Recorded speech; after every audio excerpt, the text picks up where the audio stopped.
Darkness flickers across the screen. A priest's voice trembles, chanting words older than memory. The body before him convulses, eyes rolled white, a scream rising like it came from something far deeper than human lungs. This is not just horror cinemas. This is The Ritual, the 2025 film that has shocked audiences with its brutal depiction of exorcism. But behind the screams and special effects lies something more unsettling. A story rooted in realities. Nearly a century ago, in the quiet farmlands of Iowa, America, a woman named Emma Schmidt was said to be possessed by forces beyond comprehension. Her ordeal in 1928 would become one of the most terrifying exorcisms ever recorded, lasting 23 days, involving priests, nuns, and a battle between faith and something that claimed to be Lucifer himself. Some called it superstition. Others swore it was undeniable proof of evil walking among us. The records are still here. The words of the priests remain. And tonight, we will step beyond the screen and into history. Before we begin, make sure you subscribe to our channel for more true stories behind the darkest legends and horror films. Hit the like button if you believe truth is stranger than fiction, and stay until the end, because the final revelations about this case may change the way you see exorcisms forever. Emma Schmidt was born in 1882 to a family of German immigrants living in rural America. From the outside, she seemed like any other child. Quiet, pale, obedient. Yet whispers about her family lingered long before Emma herself began to show signs of something unusual. Her father was rumored to dabble in the occult, and her stepmother was suspected of practicing witchcraft. For a devout Catholic community, such rumors already painted a troubling picture. Emma grew up under this heavy shadow. She attended church, prayed her rosary, and appeared to be just another young woman of faith. But around her teenage years, something began to change. She developed an unexplainable aversion to holy objects. Rosaries made her hands tremble. The mere smell of incense would send her gagging. When she tried to approach the altar, her legs locked as if held down by invisible chains. Priests who knew her initially believed she was simply struggling with depression or anxiety, but her behavior escalated in ways they could not explain. She refused to eat blessed food, spitting it out with such force it startled even hardened clergy. At night, she claimed to be tormented by shadowy figures, voices whispering blasphemies into her ear.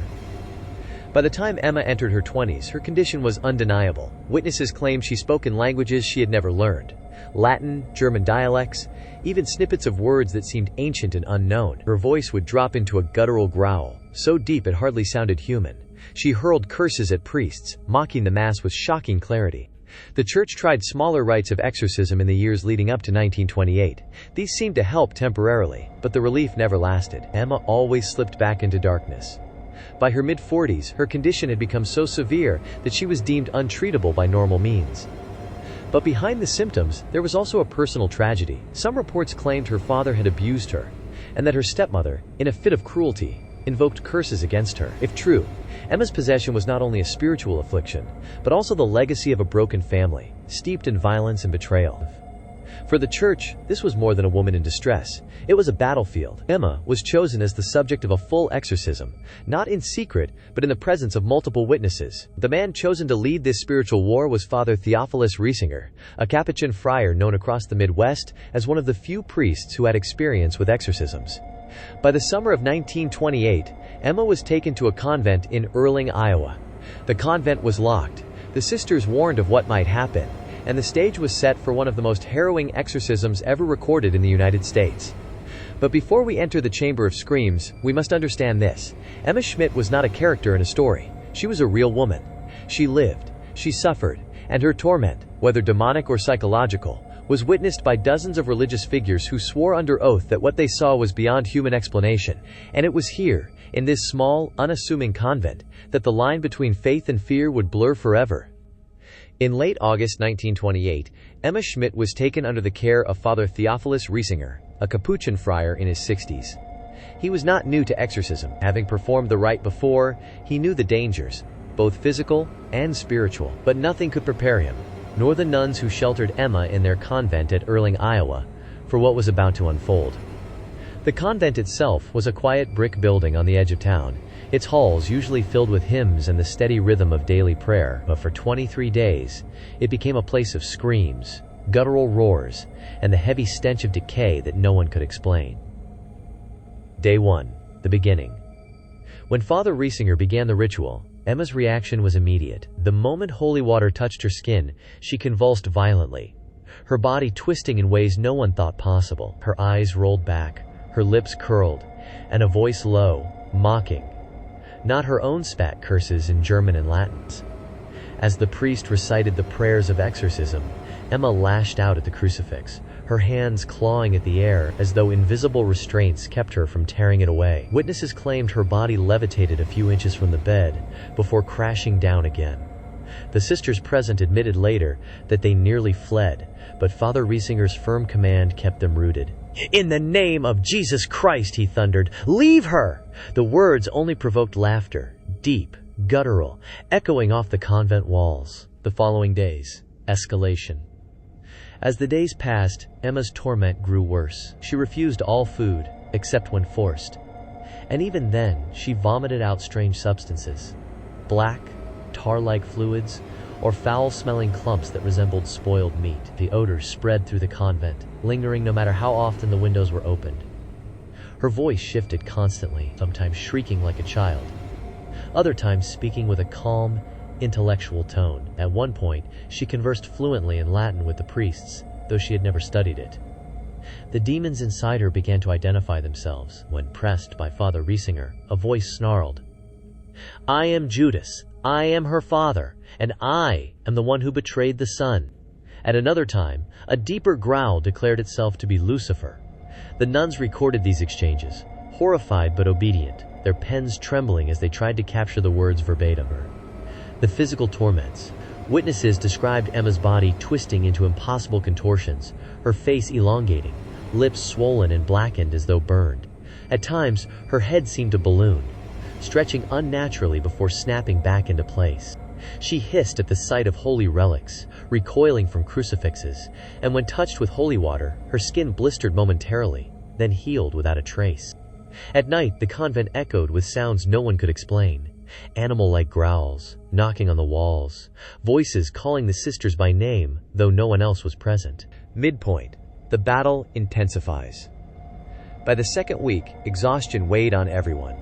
Father Riesinger, though steadfast, grew pale and visibly worn. The nuns took shifts, some praying, others restraining Emma when her thrashing grew violent. Emma herself, when briefly conscious, begged for help. "They won't let me go," she whispered once, her voice weak and childlike. "They say I belong to them." But within moments, another voice would take over, mocking and vulgar, spitting at the clergy. One of the most chilling moments came when Emma began to levitate again, this time higher, her body stiff as a board. The sisters reported that she hung in the air for several minutes before slamming down so hard the bed frame cracked. Final days. Confrontation. As the third week began, the atmosphere in the convent was unbearable. The stench of sulfur and rot clung to every room where Emma was kept.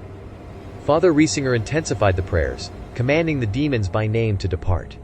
The voices inside Emma grew desperate, screaming in rage. "We will never leave! She is ours!" they shrieked, only to be met with the relentless chants of the priest. On the 23rd day, as the ritual reached its climax, Emma convulsed one final time. Her body arched, her face twisted in agony. Then, with a scream that shook the convent walls, the voices cried out, "Begone!" Silence followed. Emma collapsed onto the bed, unconscious. When she awoke, she was calm.